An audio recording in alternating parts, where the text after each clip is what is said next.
My name is Victor. I am the occult technician, and this is Mind War.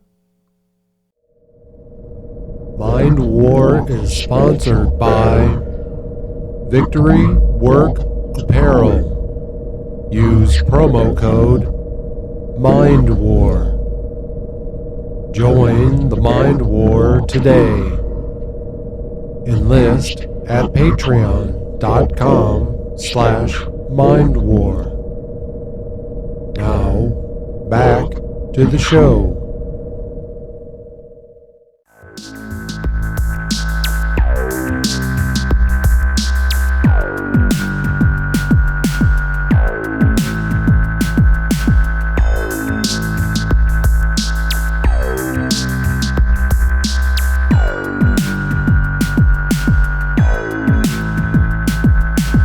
Welcome back to Mind War, folks. I appreciate you being here. We have a lot to cover today, so let's get started.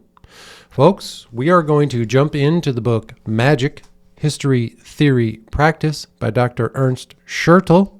This is the book that we're going to be working from in our series on magic. And we're going to start on page 15, and this starts our section on the history of magic. When nature, after millions of years of working and weaving by means of stone, plant, and animal, lifted man out of her melting pot, she had created something that very well could count as the focal point of the infinite cosmic dynamic, but at the time stood only for a tiny part of the whole cosmos. So at the creation of man, the author says that we very well may be, us as humans, the focal point of the absolute, or as the author calls, the infinite cosmic dynamic. Again, I believe what Dr. Ernst Schertl describes as the infinite cosmic dynamic. I believe he is describing what Robert Monroe called the absolute, what many people call the universe, or even God. The man of primeval times felt small compared to nature and its creations.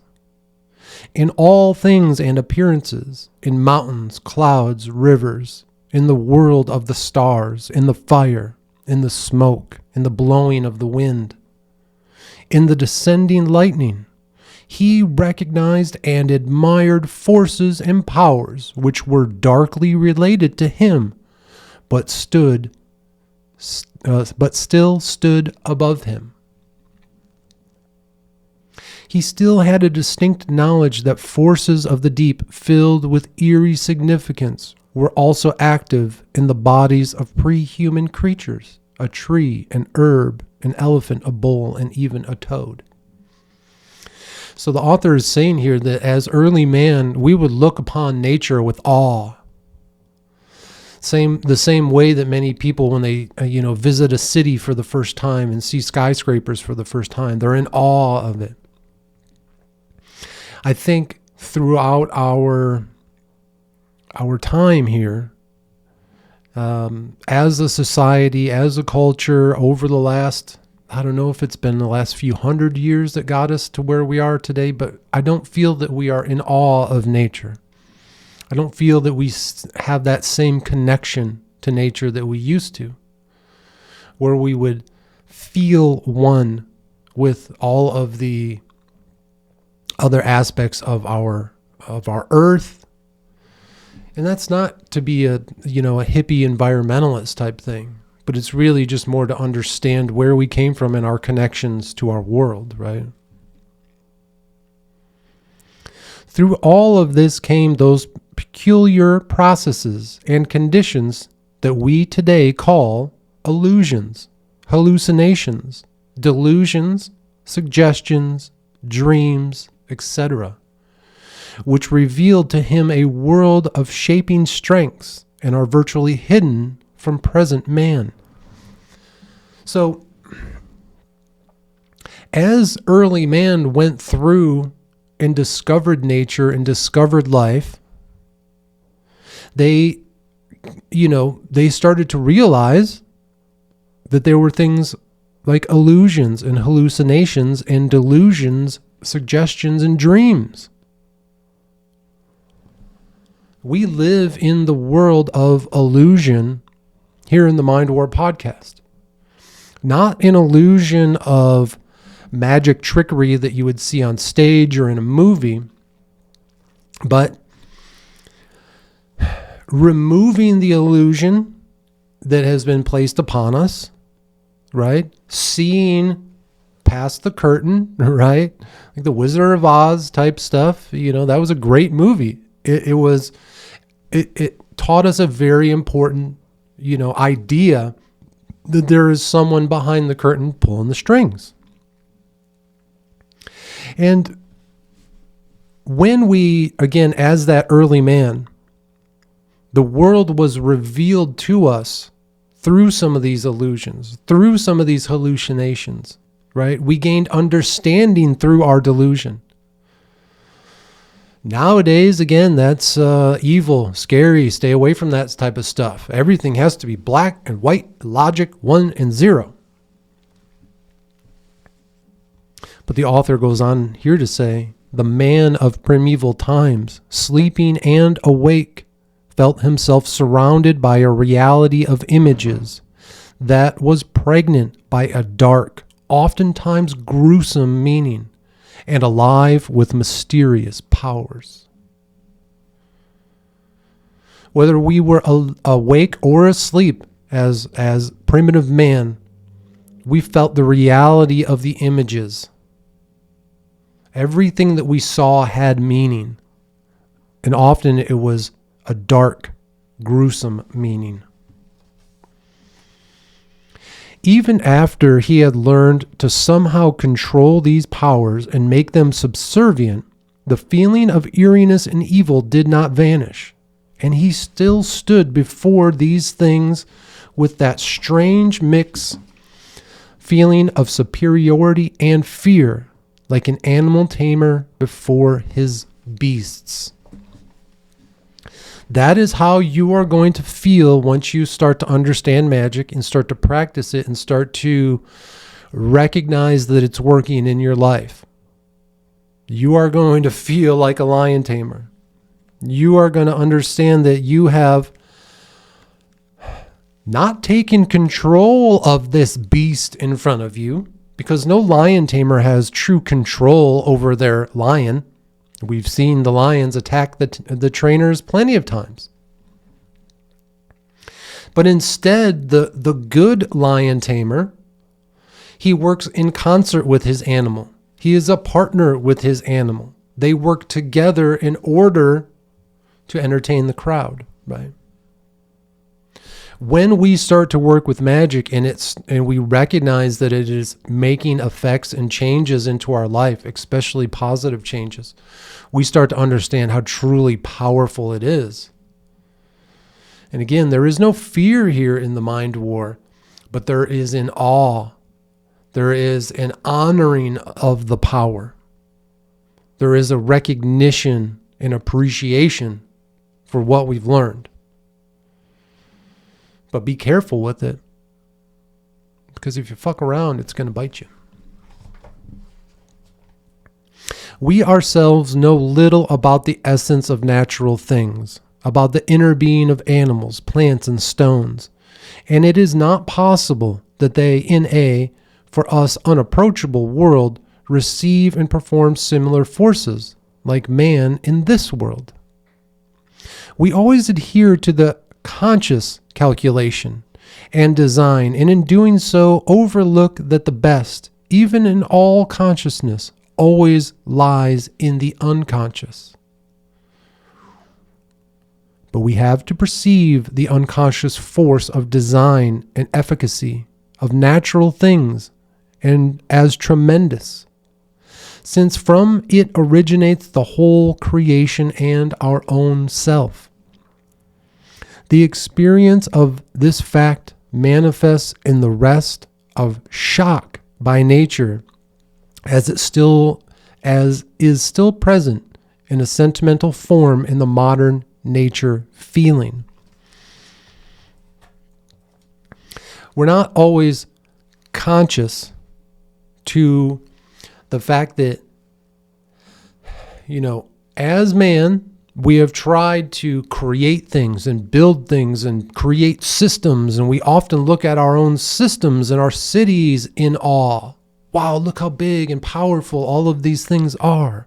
We have the most powerful supercomputer, the most powerful business or military or government or whatever it is. Look at us. Look at what we've made. But in doing that, you can often lose sight of the original creation that allowed you to even create your own system. It's those systems of nature that give us the ability to, think that we have some type of control here in this world and in our life, right? Don't lose sight of that. Also, animals, plants, and stones express force effects which go far beyond what is immediately obvious to our senses and can therefore very well be called extrasensory. The ethnologist, a man named Woole, W-E-U-L-E, wrote on this matter, and he says, and I quote, "To the primitive, the animal is itself something particularly mystic, with which he is also continually occupied. The animal itself performs magic, because in it there is a magic force. Oftentimes it is even stronger than man. Of course, those animals which are huntable do not come into question, but the strong and dangerous ones. And those which are on top seem eerie because of their way of living. Every tour through a larger ethnographic museum teaches us how widespread this point of view has to be. But it isn't only the animal, but also the plant and mineral unfold magic forces that can be dangerous to man, but which can, under the right circumstances, be adequately mastered into subservience." An example of what the author is talking here is what we're going to be talking about in the second half of this video as we start to explore my magical experiences. And we're going to be talking about magic mushrooms. That is a perfect example of what the author is saying here. Magic mushrooms appear in nature. Man had nothing to do with their creation. And when you harvest these mushrooms and consume them, they have amazing effects that cause those illusions, delusions, hallucinations, and dreams that allow us to see outside of ourselves, outside of our few physical senses, right? They can truly transform you. There are articles, and I've heard podcasts and saw videos over and over and over again lately that say one single use of psilocybin, aka magic mushrooms, have transformed people overnight.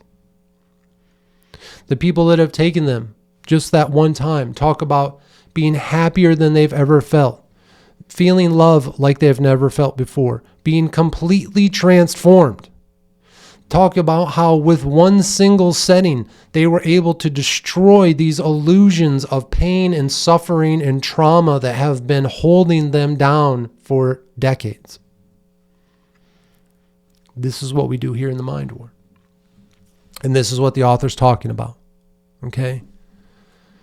Because with those same magic mushrooms, if you consume them in an unhealthy way, if you do the 5 grams, dude, you got to break through. You got to do the warrior dose, bro.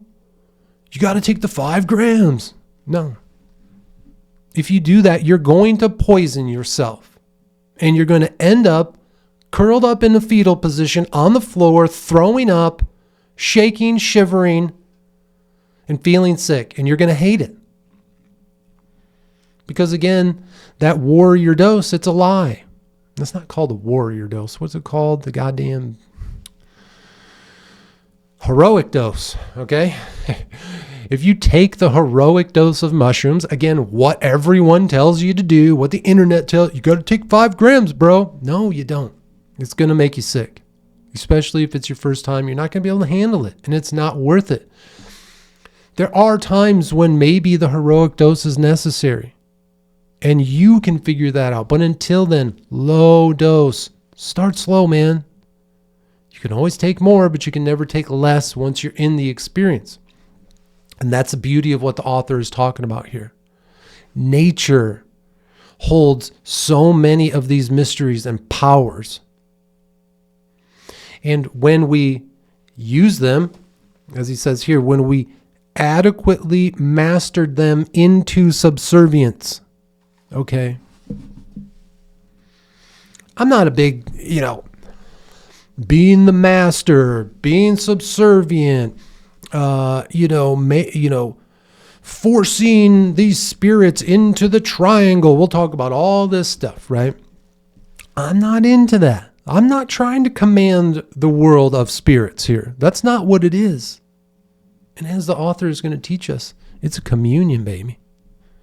We're going to commune with them. We're going to meet them on their level.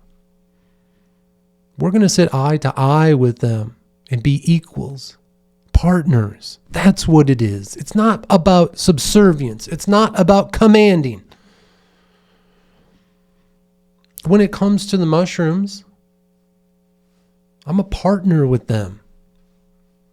I consume them in a way that is going to not only enhance my feeling, but it allows the mushroom to have a purpose.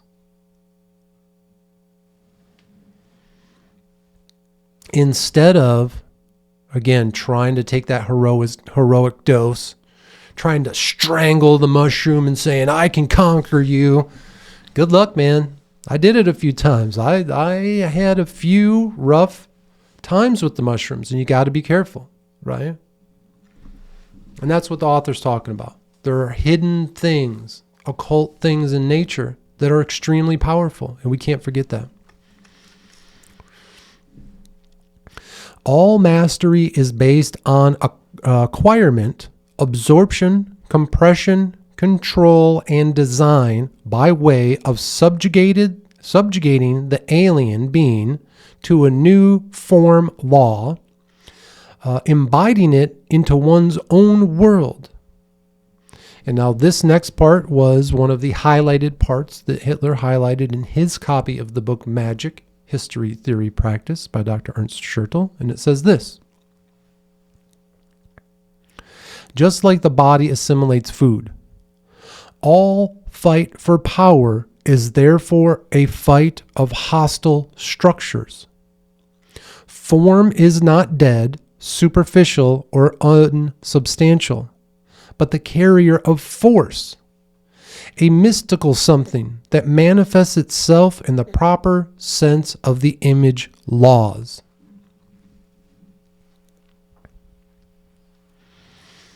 We are fighting against hostile structures. Okay? And within the images, something mystical is hiding. Okay? In today's world, hostile structures are, again, the organizations, corporations, and institutions that try to strip us of our humanity and of our nature. It's not, I'm not coming at this and saying that they are completely terrible and all need to be torn down. We need them. The only way that this message is getting out to you is because the corporations that provide electricity and the clothing and the electronics that I'm using and the ability to transmit this information, right? All of that is crucial. And I'm so thankful that we live in a world where we have all of these tools available to us today. The question is has the pendulum swung too far? I'm not telling you that we should go back to the primeval days of cavemen, where we're walking around in loincloths, living in the woods, right? But maybe somewhere in the middle. Because again, what do we talk about here in the Mind War podcast? Extreme centrism, extreme common sense, center X. Can we get back to a common sense center in all things? Okay. For early man, there could not have been a difference between living and dead things, or even between imaginary and real. Instead, for him, there was only a hierarchy of forms, an order of images and signs in accordance with their force. For him, there were visible, audible, tangible, smellable, tastable essentialities, which have been partly there or had to be created by him, in which he learned to pit against each other according to his will. Okay. For early man, you discover fire. You discover that killing an animal, removing its skin and fur, and placing it over the fire now creates something very tasty that fills your belly and builds your body full of muscle. So man was able to subjugate, right, and become the master of fire and animal. And when he put those two together, he learned to make a meal. In those days, in those primeval days, the man who was discovering these things over and over again, it wasn't done as a master. It wasn't done as I'm better than you and I'm going to control you. It was done with reverence and thankfulness and appreciation for what they have found. And it would be beautiful to get back there. And that's really hard. We talk about food right now. We are so disconnected from our food. We're not going to go deep into it right now, of course, right? But we are very disconnected from it. And it would be beautiful to have a deeper connection with our food. Maybe meet the animals that we eat, right? So again, that center. Can we get back to it? Early on, he had viewed into the continuity, into the tremendous, unbroken connection of all things cosmic.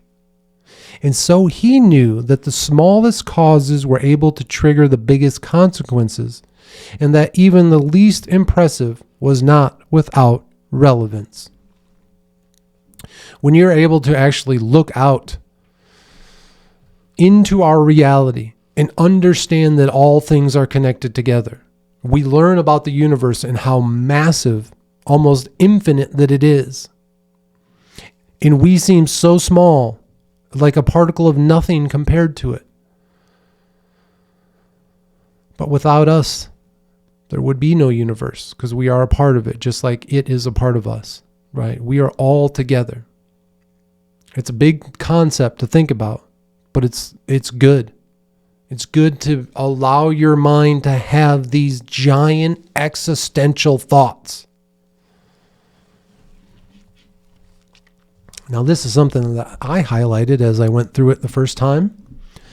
It says, he who knew of the secret forms, things, images, and signs was able to design forms and things, images, and signs, the means to subjugate them to his law, and so to dominate the universe. And we still do that today. We use the images and the signs, and we're able to design forms that allow us to control the universe. Now, some of those designs are as simple as things like the wheel. Man created the wheel, and it became one of the most basic, fundamental building blocks of transportation. Very simple. Just like the circle behind me, right? That's a practical idea where we took a shape and made something of value out of it that changed the world. But symbols, like the one you see in front of us, symbols can be used as a form of control as well. We take ideas and we squash them into the symbols. We take emotions and we push them into the symbols, right? Again, my hope is that one day in the future when people see the symbol in front of us or the one behind me, when they see these things, the knowledge and information that I'm sharing with you today will be conveyed and held in these symbols. I hope that makes sense. These symbols are a representation of what I'm trying to share with all of you. All that is formed is the center of forces which are in connection with the whole cosmos. Images and signs are conjunctions in the dynamics of the world. Things are not different than force focuses of the universe, just like man himself, and like every animal, every plant, and every stone. We are force. Force is in us. There are forces acting within us that keep us alive, that keep us animated, that keep us going. The forces of the form world don't exhaust themselves in their crude apparent effects, which today we call physical or empirical. Instead, they manifest in an unfathomable, mysterious way that is precisely called magical, and which constitutes the last and darkest complication of the so-called law of nature, which is known to us but still partly unknown.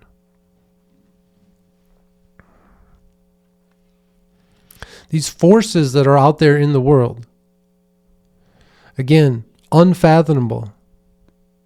They're mysterious, and we call them magical because we don't fully understand them.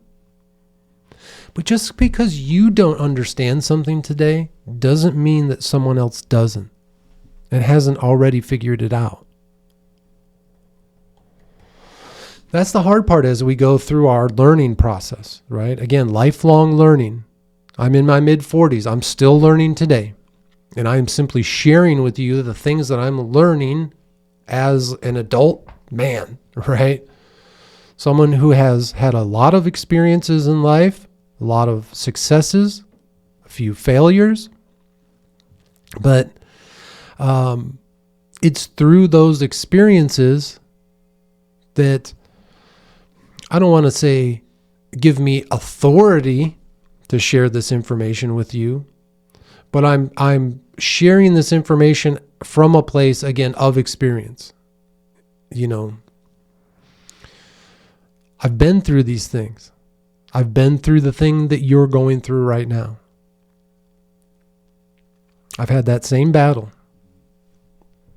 And whether I won or lost that battle, it doesn't matter. I'm going to share my story with you.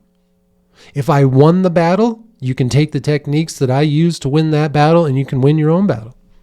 And if I lost the battle, you can learn from my failure. That's the beauty, man. That's why I do this. Early man had already coined a name for the ability of magical force to affect things. He speaks of mana, which indwells the things and unfolds its effects according to a certain law. So we hear of manna in the Bible. Manna fell from heaven.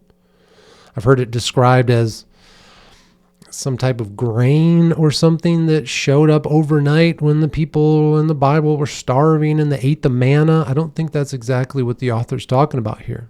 Manna is more of that spiritual force within everything. The manna clings to the form.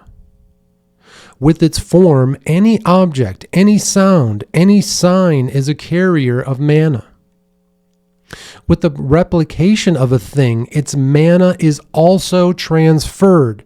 That means the replication is loaded with the same mana as the original. Bing bong. Make a note of that one, folks. That's crucial. It's just what I was talking about. Every time this symbol in front of you is recreated, whether it's a t-shirt, a sticker, or you see it in social media, it's conveying information. The information that I'm trying to share with you, that information is the mana. I'm placing the mana, which is knowledge, information, and experience that I'm sharing with you. I'm placing it into the symbol. When you replicate it, this symbol has the same power. The same power that I extract from it when I wear it on my sleeve or when I display it here on the podium, you can have that same power as well. Anytime you have a copy of this image, whether you get a hoodie, a t-shirt, a hat, a sticker from Victory Work Apparel on my Etsy page, go ahead and find the link in my bio. If you are wearing these things, that knowledge that I'm sharing with you is in it. The mana is in it. And it has the same power. Think of symbolism all throughout history. There are certain symbols, when we see them today, convey the history of that symbol. The American flag is a perfect example. The swastika is a perfect example, right? The cross, the crescent moon, the Star of David, all of these things, when you see these symbols, they convey certain information, emotions, all of that, okay? And each replicated one has the same power as the original. Whether someone, created the first swastika thousands and thousands of years ago, or whether when it was picked up by the Nazi party, or whether some punk kid, carves it into the restroom stall, it all has the same power. Form is always inseparable from space and time, the elements of corporeality. Space and time are the prime matter of all that is formed. So a certain point in space, a certain moment in time, can be gifted with mana, even if it is not immediately noticeable. Exactly because the mana force is not readily noticeable, such abstract carriers of mana have to be marked artificially to, in a way, avoid magical accidents. For example, if someone, because of carelessness, comes close to a point which does not match the mana of the moment, it is helpful to mark such a point with a piling of sticks, with a fence or something similar, and to exactly note the time and to write the mana of every moment, every hour, every month down. The whole calendar originally had a magical foundation. There's a lot to unpack there, right? Time has mana. The seasons are a perfect example of mana. They carry with them certain aspects. Winter, cold, death, freezing. Spring, you have the warmth and growth and rejuvenation and birth. In summer, you have strength and growing and relaxation. In fall, you have the abundance and preparation for the coming winter, right? They all hold their own mana. That's time holding mana. As the author says here, a place can hold mana. You think of all of the different, religious places around the world. They have very significant emotional and spiritual meanings to the believers, right? You have places like Stonehenge, where they had these deep connections to astrology and things like that, right? And so one of the things, the author here is saying, when you find a place of manna like this, you need to mark it, right? So an example, I think it was in Rome, right? Maybe even earlier than that, there was supposedly this cave, and these women would go into the cave and they would sit on this chair and they would have all sorts of visions and see into the future, and they would say all sorts of amazing things, right? And people were like, I can't remember exactly what the name of it, but they thought that location had manna. They thought that location was magical, right? And I think what they ended up finding is that there was actually just some kind of natural gas leak in that cave that would get the people who would sit on that chair. I think it was mostly women who did it. It would basically get them high. They would go into a state of somnambulance, which we're going to talk so much about. And it would allow them to get into a state of mind where they could practice magic, and they could start to have, clairvoyance. They could be mediums, things like that. That is where you mark that physical place with manna. So again, we have time representing manna in the seasons, or we might have a physical place where manna is, or maybe even a person, right? You meet somebody who's just radiating with aura and manna. It's dripping off them. They need to be marked as well with some type of symbol. Something else comes to this: the artificial, arbitrary transfer of manna to anything, points in space or periods of time. We call this malediction, MALEDICTION, or consecration. In such a case, any kind of object is declared loaded with manna by the use of a spell of power. Now we're talking, folks. Now we're talking magic. We're talking spells. Loading specific objects with manna through a spell. It goes on to say, or a square or another kind of circle is drawn on the ground with a prick, a hack, etc. And this area is then seen as affiliated with manna, or as afflicted with manna. The same is possible with periods of time, just as still today, any day is set as a holiday officially. Holidays have originally been always magical times. Holidays have originally been always magical times. All the silliness of the holidays that are celebrated here in the West, specifically here in the United States, right? For your own sake, start to strip them away in your own mind, right? We talked a little bit about Christmas. It's just such a mind fuck, especially for kids, right? They tell us Christmas is supposed to be, when this guy Jesus, he was born. Then that brings you into the whole Judeo-Christian Islamic paradigm. That's kind of how they want to get you in there. But at the same time, on the same day, this man named Santa Claus, who has nothing really to do with it, is now coming down the chimney and giving you presents, right? It's not your parents who are working their ass off to provide you with the presents. No, it's some mysterious man who comes once a year and sneaks into your house. Why would you teach your children this? This is insane, right? And for me, as a young man, as a child, when I learned that Santa Claus wasn't real, that was just the first domino. All of a sudden, nothing else became real in my life, right? All the other lies were just as fake as Santa were. Wouldn't it be nice if we could just avoid all of that in our children? Wouldn't it be nice if we didn't have to fill their heads with the lies of Santa or Jesus? Wouldn't that be amazing?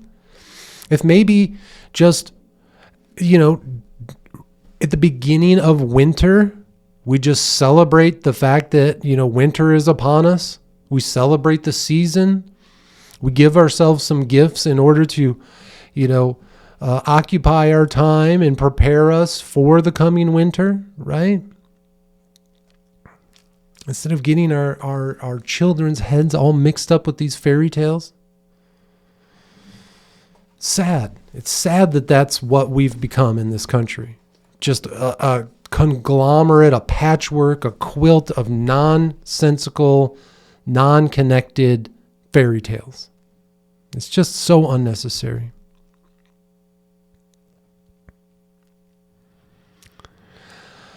That is why no one was allowed to work, since work always means something profane. I love that idea. When I first read that, I was like, hell yeah. Work sucks. It's profane. Work isn't necessarily just profane. Work is very important. When you're doing physical work, mental work, whatever it is, it's important, right? Sometimes it can be tedious. Sometimes it can be exhausting. But hopefully at the end of the day, your work ultimately is rewarding. A magical time always had to bring mischief to any activity that did not harmonize with it. I like that. That's fun, right? So during these magical times of holiday, if you weren't participating in the holiday, and if you were doing, in some activity that didn't harmonize with it, mischief was going to be brought upon you, right? So if you're out there plowing your field on a holiday, the neighbors are going to come mess with you and say, come on, man, it's the holiday. Let's take a break today and relax, right? And it finishes off that chapter with everything magical was at the same time also exceedingly dangerous. Magic is a double-edged sword. Be careful not to cut yourself.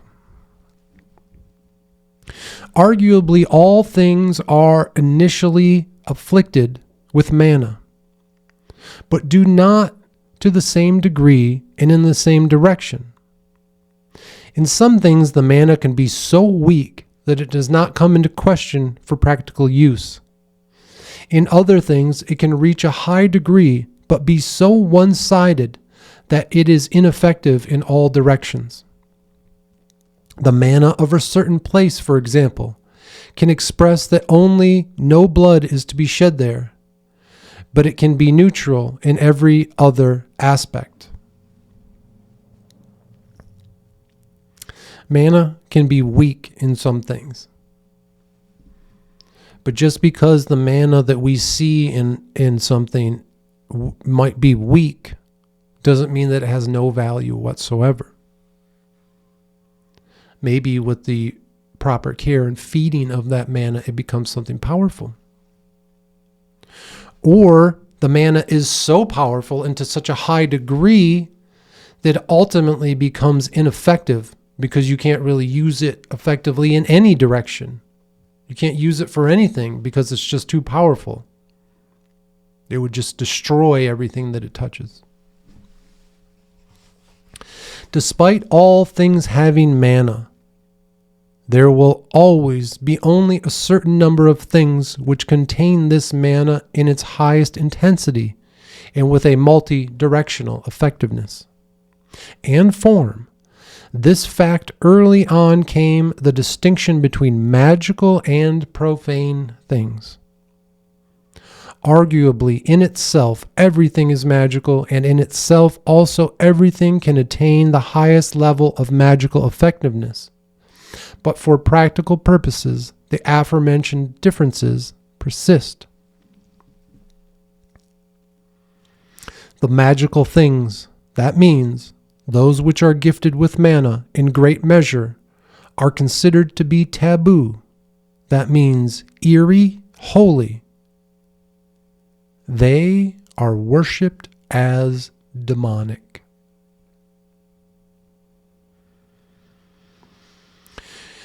And as we work through this series, we are going to dive deeper into the taboo, the eerie, holy. And I'm not much of a man for worship, but we will do our best to worship them as demonic. And we are going to work very hard at explaining what demonic actually means. So folks, that was the beginning of the chapter on history from the book Magic, History, Theory, Practice by Dr. Ernst Schertl. And when we return, we're going to start to take a look at my magical practices, the things that I've learned and discovered over the last few years. And we're going to do that, I hope, in a very fun way right after this message. Welcome back, folks. Before we get started, I need to make sure that you fully understand and hear this message. Do not try this at home. Nothing that you are about to hear is real. It's all fake. I'm not actually doing any of the things I talk about in these videos, and neither should you. With that being said, we are going to look through and start to explore the magical practices, ceremonies, rituals, stumblings, successes and failures that I have had over the last almost 3.5 years plus that I have been practicing magic. And the best way that I thought that we could do this was to look through my Instagram page. So please follow me on Instagram at The Occult Technician. And what you're going to find there is when you scroll all the way to the bottom to my very first post, the post that we're going to be talking about today, what you see is in chronological order my gaining knowledge and understanding of magic. You're going to see from the very beginning to where I stumbled and bumbled to where we are now, where we've started to learn techniques that I'm looking to share with all of you. So again, take this time, head over to Instagram, follow me at The Occult Technician, and we're gonna scroll all the way down to my very first picture. And that picture was taken on January 1st, 2022. That was the starting date of my official magical practice. This is when I officially said I am starting my magical journey. It was January 1st, 2022. And on this post, I titled it, "Life is more than a trip, it's a journey." And in the photo, you see, this is actually over in the Mind War Manor, the kitchen counter. You can see in the background the fireplace that has the Christmas lights in it. Again, this was taken on January 1st, 2022. I was at my parents' house. I think they were at the casino for the weekend, so I had the house all to myself. And on the counter, I have a magic mushroom that I grew myself. And it was the first time that I had taken my own homegrown mushrooms during this period. Earlier on, and we'll get into this later on, I had began experimenting with growing mushrooms. I had a lot of failures with that, not only in the growing process, but when I did consume them, I kind of got sick. So again, very careful. Do not do any of what I'm saying, right? Don't do it. But mushrooms, magic mushrooms, they're called magic for a reason. And the beauty of this, right? We've all heard of magic mushrooms. We all thought of them to just be this cool psychedelic thing, and you put some tie-dye t-shirts on and you listen to the Grateful Dead and you just hang out and have fun. But that word magic was attached to them for a reason.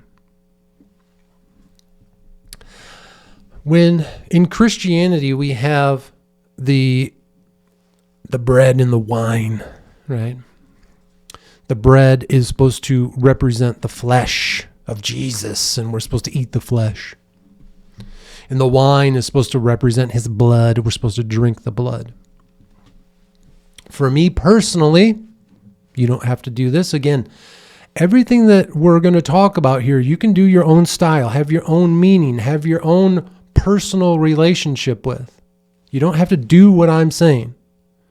So there's some techniques that I'm going to share with you that should be used, but it doesn't mean that you have to follow my style or belief system. But the techniques are fundamental for all of us, right? And one of the fundamental things is the magic mushroom. I think it has to play a part in your magical journey. I really do.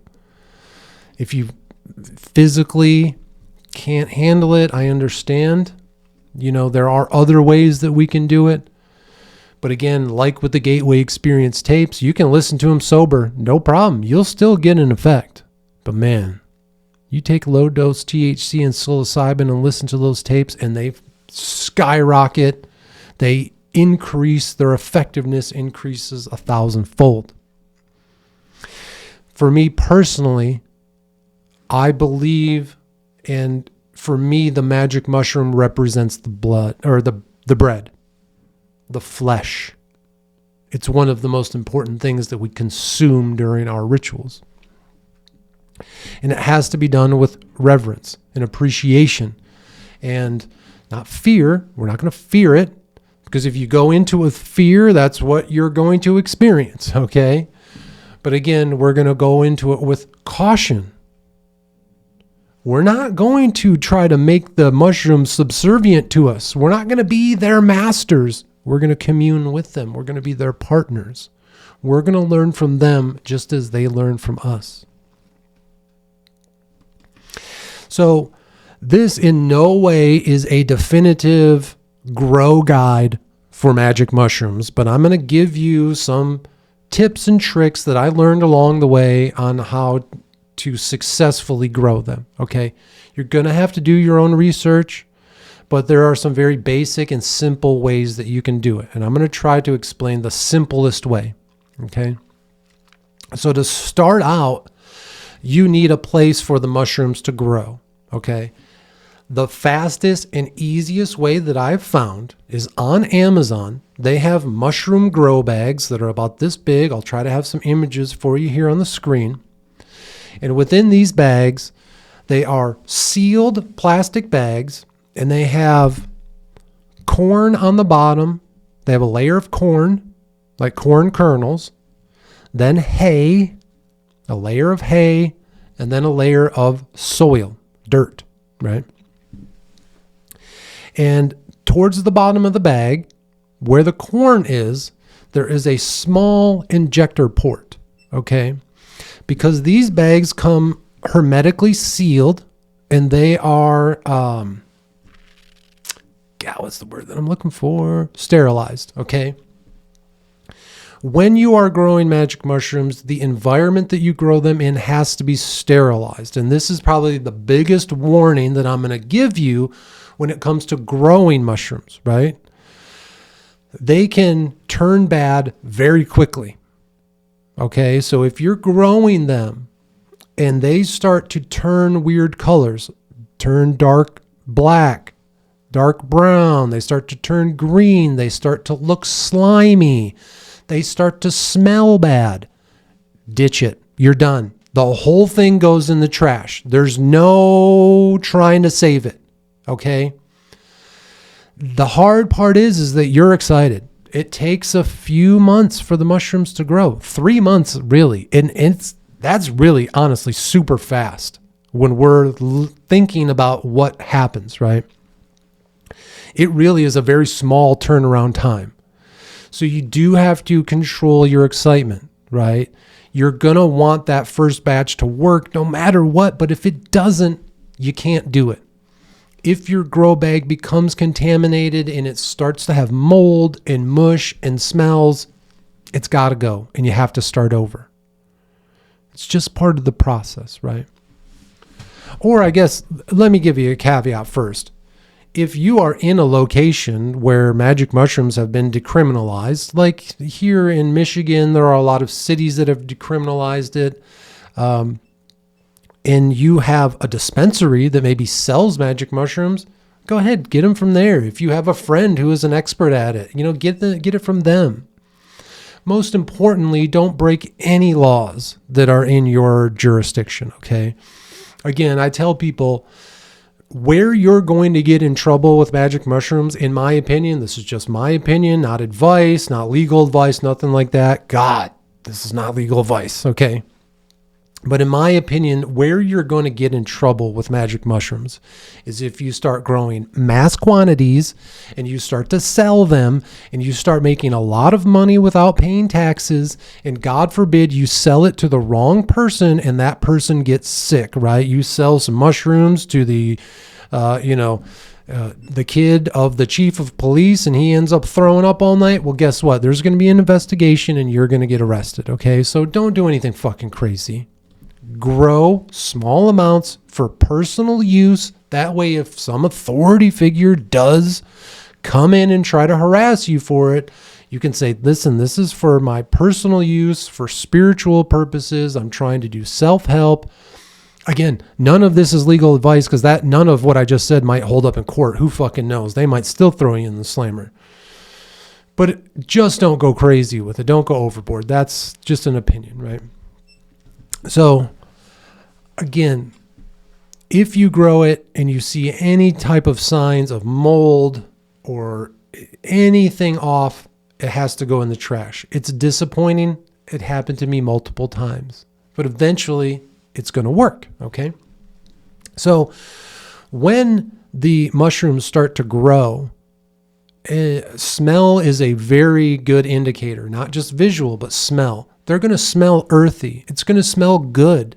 It's going to smell good to you. It's going to harken back to those primitive,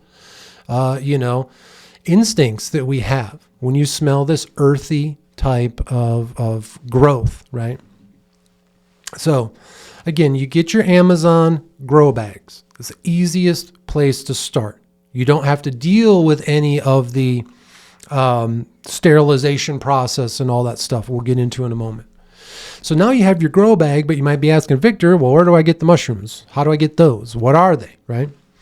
So the mushrooms you can buy on several different websites. I think the 2 times that I've bought what are called mushroom spores, I think they came from Canada and from England. They don't come from the United States as far as I could find, right? But there are several websites out there that you can get them from. The payments are a little weird. You can't use your credit card. You have to pay with like a cashier's check or something like that. It's a little bit of a hassle, but it's also, in my opinion, worth it because you only need to buy the spores one time. Okay. And so the spores come in a, gosh, my brain is not thinking today. A syringe. Okay.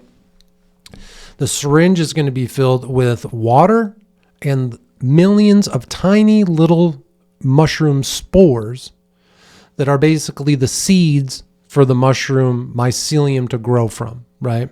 And so you're going to look in the syringe and you're going to see all this liquid and there's just tiny little black things floating. You shake it around, you'll see them floating in there, right? And what you're going to do is, depending on how big the syringe is, and you'll have to, through your research, you'll have to decide how much you're going to use. But the very first thing is you have to sterilize everything. The grow bag and everything inside of the grow bag is already sterilized from the company, okay? If you get a bad bag, email them. These people from Amazon that sell these grow bags are awesome. They just send you a new one right away. It's no big deal. Right? If one comes pre-contaminated or if you try to grow and it gets contaminated, they usually will send you another one right away. But what you're going to do, and what I found very helpful, is you get a plastic spray bottle and you fill it with rubbing alcohol, right? Isopropyl alcohol. And that spray bottle, you're going to spray the grow bag, right? And you're going to wipe it down with clean hands, wear rubber gloves, do this in a location where there isn't open windows with a lot of wind blowing through, anything like that, no fans blowing. You're going to want to do this also in kind of a sealed, contaminant-free, clean area. You have to find a clean workspace as much as you can. One of the things that you can do is if you take one of those big plastic clear containers, you can cut holes in them and actually work, flip it over, put it on the tabletop. All of the things that you're going to be working with, the syringes and the lighters and the isopropyl alcohol and your grow bag and everything, are inside the box. You put your hands into the box with your rubber gloves, and now no dust is going to be falling. No wind is going to be blowing mold into your work area. It's very clear. I do it in the room next to me here. This is kind of I don't want to call it a safe room. It's just a small room that I created where I've grown weed before, where I grew the mushrooms. Now it's just a home to all of my costumes and accoutrement that I have here for the Mind War podcast. But it was very easy to work in there because I was able to clean the plastic table really nice and everything like that, right? So again, you have your grow bag, you spray it down with alcohol, you wipe it down with a paper towel, and then you're going to take your syringe, you're going to spray that with rubbing alcohol, clean it off. Then you're going to use a lighter and you're going to burn the metal end of the needle that's on the syringe, because again, that's going to kill any germs or any bad stuff that's growing in there. Once you have sterilized all of these things, then you take the syringe and you put it into the injector port on the grow bag, and you're going to squirt some of the liquid that has the mushroom spores in it into the corn area. Okay. Again, maybe half a syringe. That's usually what I do. I think they're 10 or 20 cc's. So you're going to, put 5 or 10 cc's of this liquid with the spores in the bag. Okay.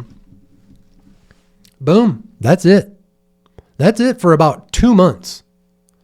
Once you do that, you just wipe everything down. You take that grow bag, you put it back in the box that it came in from Amazon, and you throw it in your closet and you forget about it for 2 months, right? Now, of course, you won't be able to forget about it. You're going to check on it every day. And when you do that, you're going to contaminate the bag. That's what's going to happen. That's what happened to me. Again, you're learning from my failures. So once you become patient enough to allow the mushroom spores to take hold, what's going to happen is in that bottom layer of corn, you're going to see this white spider web kind of growth start to appear, and that's called mycelium. Okay, so mushrooms, when we see them upon the surface, are literally just like an iceberg. That's just the tip of the mushroom. The mycelium, the root that the mushroom grew from, is humongous. Mushroom mycelium is the largest living organism on the planet. Is a mushroom mycelium that makes up, from what I understand, huge swaths of like California and Oregon and into other states. It's basically underneath the forest of those areas is one giant root ball of mushrooms, right? Just the largest living organism on our planet, I believe, is a mushroom. The root system of a mushroom, right? And so what's going to happen in this grow bag is that white, fibrous, kind of spiderweb looking mycelium is going to grow all throughout the corn. And after you look at it, maybe the first month, you're going to see a little section of it has started to grow. And what you can do, if you like, is that this time you're just going to massage the corn a little bit. You're going to start to break up the mycelium. And you say, well, Victor, why would we do that? It's growing healthy. You don't want to break it. Well, kind of you do. So what you do is when you break it apart and you kind of move it around, now it's like taking flowers and transplanting them all over instead of them just being in one little area. Now you have them all over the yard, and at each flower, new bunches of flowers grow. And that's what happens, right? The mycelium, as you break it apart, each piece starts to grow from its own, and then they basically, eventually, that whole bottom area where the corn is just going to be one big white ball of mycelium. Once that happens, the mycelium starts to grow up through the hay and then into the soil. And now again, after a few months, you're going to start to see mushrooms growing. Okay. Again, you have a ton of research to do. I'm just giving you the basics.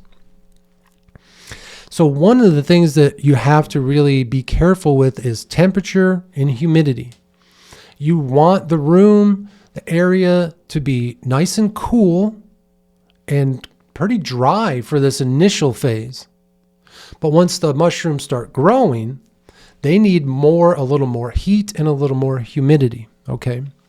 So what you can do is once it looks like the mushrooms are going to start to grow, you're going to start to see these tiny little things. I think the community calls them pins, mushroom pins, right? You're going to start to see these tiny little things that say, oh, that could be a mushroom one day. When that occurs, now you've moved out of the danger zone, this area of it. If anything can get affected, that's usually when it happens when the mycelium is growing. But once the mushrooms themselves start to grow, and you have a little more leeway. So now you can open the top of the bag because now they need to breathe. And now, again, those first 2 months, the mushrooms have to be in the darkness. They can't have any light. Okay, so again, that's why it's best. Throw them in the closet, just forget about them. But when it's time for the mushrooms to actually start growing, now you're going to be more on top of things. You're going to be visiting the mushrooms on a daily basis to see how they're doing, make sure that they're doing okay. So now you can cut the top open so they can breathe. Now you're going to add light, the same grow light that you would for any house plant or if you grow weed or whatever, right? It's those same lights. The ones I got off of Amazon were like $15 a piece. They were literally the cheapest ones that I could find because the mushrooms don't need a lot of light. They just need a little bit to get them going, right? So now you've got them under the light. You've opened it up so they're breathing a little bit. And now you want to be very careful with the humidity. You don't want it to be too humid or soaking wet in there. But you also need to get a spray bottle, a separate spray bottle from your alcohol, of course. I made that mistake. And you want it to have it with water. What the hell is that one kind of water called? I'm not going to be able to think of this right now. It's the water that you buy from the store. And it's not the stuff with electrolytes and I can't remember what it's called.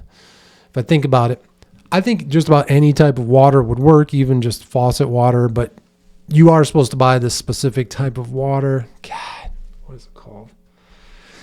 I'll try to find it and put a link to it here or show you here. So basically, you're going to put the water in a spray bottle and you have to spray them. They need humidity. They need moisture in order to grow, right? And again, all of this happens within about a 3-month period, okay?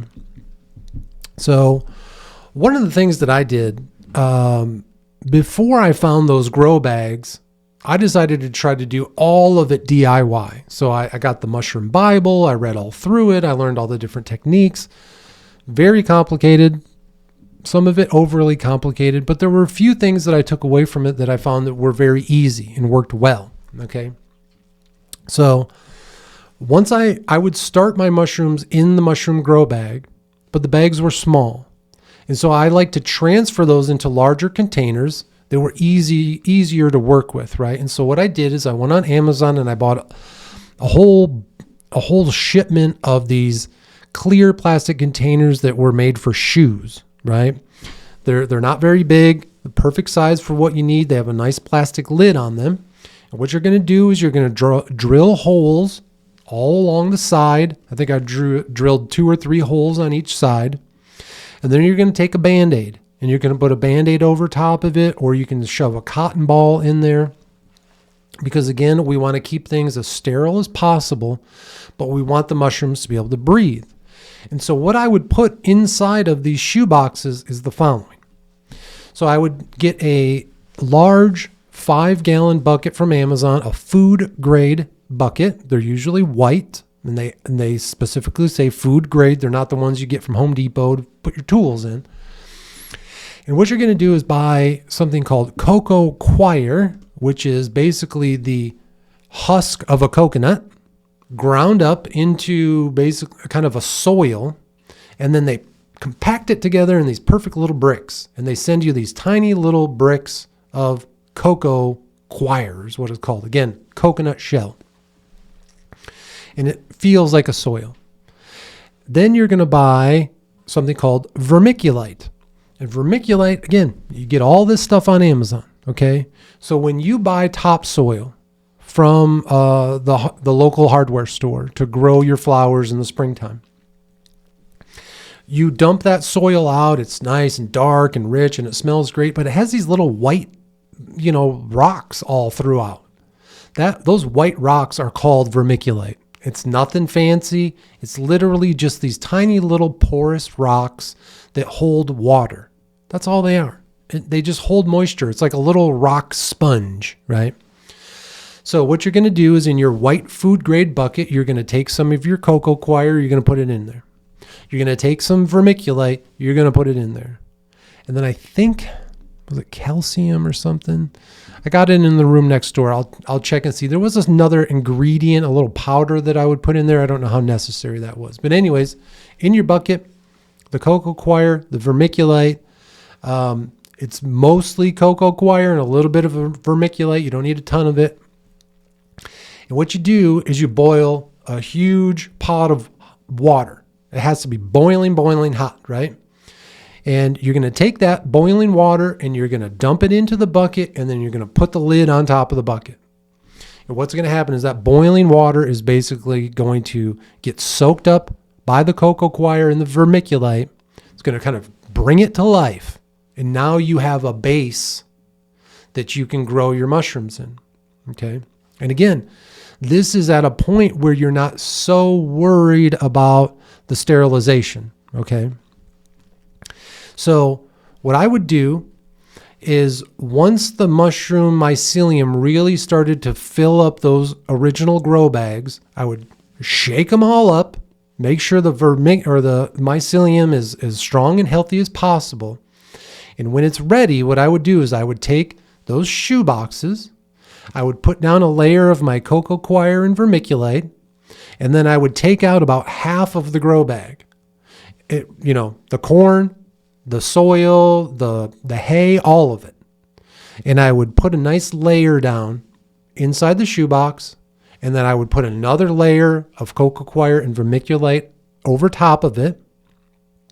And then I would put the lid on, and then I would put them inside my room here. And in the room, what I had was something very simple. You know those wire racks that you can buy? They're like shelves, wire racks. Normally you would see them in a kitchen or something like that, holding pots and pans. Get yourself a small one of those if you have money to invest, or just find yourself a shelf. And what I did is I took a couple of shower curtains and used zip ties to connect the shower curtains on all four sides of the metal wire rack. And now I have a sterile environment that I can control the heat and humidity and light, and again, try to keep it as sterile as possible. And so now you just take your shoe boxes, you put in the mycelium, you put in your cocoa coir and your vermiculite, it's all ready to go. You put them under the lights, and again, you're just going to kind of let them go. You might check on them once a day. They don't need light 24/7. They're just like any other plant. They need light to come on and go off. I think it's 12 hours a day, maybe 8 to 12. Again, you're going to research all this stuff and come up with your own exact way of doing this, right? And what you find is that in those last 2-3 weeks, that's where all the magic happens, man. All of a sudden, out of that cocoa coir, just basically looks like soil, you're going to start seeing the mushrooms pop up. And they get so big, so fast. Again, you're going to spray them daily if they need it, not over-spraying them because that's where they get moldy and slimy. But again, just enough. It is an art. It is a science.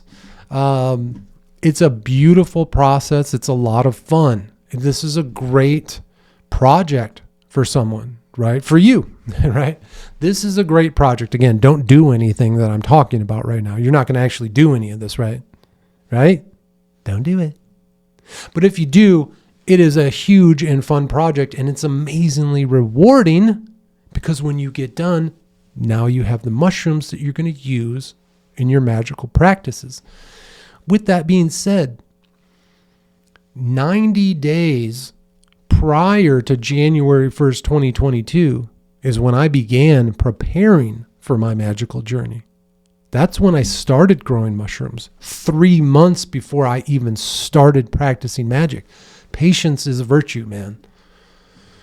If you're even thinking about doing this, start the mushroom stuff now. It's why I'm talking about it in episode 1, or not. This isn't the first episode in our magical series, but in our first real look at how I learned magic. I want it, again, started early, right? So now the mushrooms are growing. Now they're getting big. There's a specific time that you want to pick them, right? There's going to be a time where the mushroom is still closed and it hasn't opened up and released all of its spores. Remember the same spores that you had to order from that shady website from Canada or the UK, right? Now you can harvest the spores for free, right? So when you pick the mushroom, you try to do it before it opens up and drops all the spores in your grow container. If it does that, it's no big deal. You just can't harvest the spores. You end up just ingesting them, right? But if you can pick the mushroom while it's still in a closed thing, so you want it, it's real time sensitive. It grows, right? The manna. This is the manna of the mushroom, right? It gets to a very specific height while it's still closed. That's when you want to snatch it before it opens, right? If you do that, you take the cap off of the mushroom, you set it down on a piece of aluminum foil, you allow it, as it dries, it opens up, it drops all the spores on the aluminum foil for you. You take the mushroom off, you fold the aluminum foil up, you mark it with what strain it is, and you throw it in the freezer. And the next time you need to do a grow, you have the spores there, you already have the syringe, you just put a little water, suck it up, and you're ready to go again, right? So once the mushrooms have grown and now you have harvested them, this is such an important part. And this is where I failed so many times because of impatience. You have to let them dry. You have to let them dry so much longer than you think, right? 1, do not eat small mushrooms. If you grow mushrooms and they only are tiny, be super careful, man. Because small mushrooms are just like small rattlesnakes. They're the ones that are going to get you, right? When a baby rattlesnake bites you, it doesn't know how to control its venom. It just pumps all of its venom in you and you get sick, okay? Kind of the same things with mushrooms. When they're so tiny, they're so potent. You got to be super careful. That's the only time I ended up actually getting sick is when I ate these very tiny mushrooms. I hadn't let them dry out long enough. It's the one time out of taking mushrooms hundreds of times over the last few years, it's the one time I threw up. And when I did throw up, I like to tell people I threw up my alcohol demon, right? I was throwing up nothing. Nothing was coming out, but I was the hardest barfing I've ever done. And because I'm on the mushrooms, I'm visualizing, hallucinating these things happening. And out of my stomach came this black, just goo, kind of like that movie Poltergeist, when the dad drinks the tequila and he swallows the worm and then the worm turns in this big thing and he has to barf it out. That's exactly what it felt like, man. I was barfing this black goo. Of course, nothing was coming out. I was just visualizing it. But I'm throwing it up. And that was my alcoholism. I have never drank since. The smell of alcohol makes me want to puke. The thought of drinking of it turns my stomach. I threw up 20 years of alcoholism from one mushroom trip. And I've never drank again. Never even had the urge to drink. It's crazy. So be very careful. When you've harvested your mushrooms, let them dry. And you're going to get the same, there's like a hanging basket. It's like a mesh basket, has multiple layers. You hang. It's the same thing you're going to dry your weed in, right? You dry the mushrooms there. I put a little fan under mine so it's constantly circulating air. And I would wait weeks. I really wanted them to be as dry as possible. And the reason is for the next step. Most of the times when you come across magic mushrooms, they're still going to be in the form of a mushroom. You're going to put a little pile in your hand and you're going to chew them down. And they're going to taste disgusting. Or you're going to see people, they put them on a peanut butter and jelly sandwich or whatever kind of craziness. They steep them in tea. There's all a million different ways to take them, right? I tried that and failed over and over again with dosing, right? If you're trying to look at, is this mushroom the same size and as this mushroom? Is it going to have the same amount of psilocybin? It's almost impossible to try to get a real scheduled and measured dose when it's still in the form of a mushroom, a dried mushroom, kind of, like a grape dries into a raisin, the same thing. You have these little dried mushrooms, right? Take the dried mushrooms and put them in a coffee grinder, okay? This was a huge learning thing for me. Once you take them and put them in the coffee grinder, especially they have to be super, super, super dry for this. If not, it clogs it all up and just creates kind of a goo.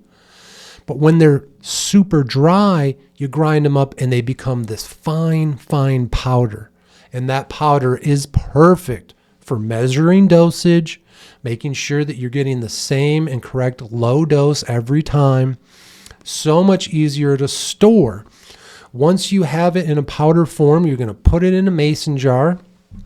You're going to buy those little silicone packets, the little silica packets that you see like in food and stuff like that to keep things fresh. You're going to put that in the jar with your powdered mushrooms. And then as far as I know, it's going to last forever. I mean, the mushrooms that I grew were years ago and I still have them sitting upstairs on my moon shelf. In the mason jars, and it's still just as potent, as powerful as ever. And it's amazing when you realize how small of an amount of that powder you need to actually feel the effects. And then when you look at that jar full of mushroom powder off of just one grow, it takes nothing to fill up a whole jar full of mushroom powder, and you go, I'm going to have this for the rest of my life. There's more mushroom powder upstairs than I could. I mean, if I was a younger person, sure, I would probably be taking mushrooms every single day. But now that I'm older, those mushrooms are going to be with me for the rest of my life. I don't think I'll ever have to grow them again, right? And it's literally not much. I mean, it's just a little bit in each jar from all the different strains, okay? So how do you dose it out? Well, for me, I found that, you just take those your little teaspoons. At first, I was using 1/8 of a teaspoon, the tiniest one that I could find. And that's all I needed. I've upped it a little bit, now, but I still don't take much more than just a little bit in my palm. Okay. Now, I personally like to take it in the powder form directly onto the tongue. That way you can taste it. Because when you taste it, you realize that what you've just put in your mouth is poison, right? We're not coating it with sugar and candy and putting it in a sandwich or anything. We're going to appreciate it for what it truly is, like the author's talking about here. We're going to get back to nature. We're going to understand that these magic mushrooms aren't just a drug, but they are a very powerful natural source. And when you taste them, you understand, this is a poison. And if I take too much of it, I'm going to get sick. Okay. It's a good reminder for every time. So one of the ways that I like to consume the mushrooms, again, you can see this on my Instagram in the reels. This is one of my earliest reels when I was first kind of experimenting with what is a reel? How do I put it on Instagram? I made one called Gen X Jello Shots. Okay. And here's what I did. I made some marijuana infused coconut oil Again, look it up. You just basically put weed and coconut oil in a crock pot, filter it out. Now you have coconut oil that's infused with marijuana. It's in a liquid form. And so what I would do is I took these molds, these candy molds. They're tiny and they're in the shape of a skull. And we're going to see more about that as we go through my Instagram, right? And I would take one little dose of the powdered mushrooms and put it in each of the little skulls, each of the little trays there, right? And then I would fill the rest of the cavity up with the liquid marijuana infused coconut oil, right? Put it in the freezer, and now it turns into the shape of a skull. And so now you have your low dose marijuana, your low dose THC, and coconut oil, which is made out of cholesterol, which is what your brain is made out of. So it's very important to make sure you have good cholesterol. Coconut oil is a good version. So now you have everything in one small piece. I liked the skull look. I thought it was cool. I thought it played really well into the art that I was creating as I would go through these magical practices. And now you have what I call the Gen X Jello shot. Because Gen Xers, we don't drink anymore. We're not taking Jello shots, okay? We hate alcohol. We hate the companies that push it. We don't drink it. And for those Gen Xers that still do, they're just boomers. They're just young boomers. That's all they are, right? Anybody who drinks, sorry, man, it's just not good, right? Especially if you are an alcoholic like me. Again, have a beer once in a while, have a glass of wine, whatever. But if you find yourself drinking daily, or drinking heavily on the weekends and stuff, get away from it, right? It's just not good for you. So again, several different ways to consume them. But again, we're looking for those low doses of psilocybin. So again, folks, this was just the basics on how to grow. You're going to have to do your own research. You're going to have to get your own books. You're going to have to watch your own videos. But I think kind of what I've described to you is one of the easiest ways that I found. Again, get the grow bags on Amazon, get the syringes off the shady websites from Canada or UK or wherever, inject them, and that's honestly it. You can grow them right there in the grow bag. You're not going to get as much quantity as I did from the shoebox situation and everything, but you're going to still have plenty for what you need. And that, folks, that is the first post from my Instagram page. It's in my opinion, it's proving to all of you that I'm not full of shit here. This is how I started, right? This wasn't silly nonsense magic, whatever. I started out with something real. I took the time to prepare for it, and it's paid off a millionfold. And I can't wait to continue to explore all of this with you and share more of this information with you. But until then, as always, I appreciate you being here. And remember, folks, harden your hearts and open your minds, because this is Mind War.